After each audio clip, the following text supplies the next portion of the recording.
అట్లా కొట్టి ఇక తీసేటి పక్కకనన్నా.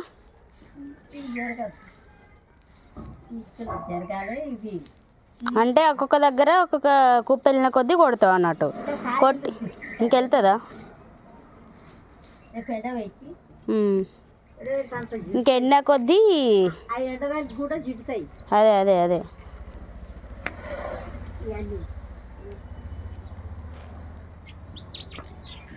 సో విన్నారు కదా. సో కందిపప్పుని ఇలా మేము కలెక్ట్ చేస్తూ ఉంటాం అన్నట్టు. సో ప్రతిసారి మేము మా ఇంట్లో మందం మేము ఇలానే కంది చేను పెడతా ఉంటాము ప్రతిసారి. సో అవి ఎండాక ఇలా తీసేసి చెట్లని తీసేసి ఇలా కందికాయల్ని కొట్టేసి పప్పు తీసేసుకుంటాము మేము. సో చూసారు కదా. సో ఇది కందిపప్పు తీసే ప్రాసెస్. సో ఇది మళ్ళీ ఇసరడం అంటారు కదా.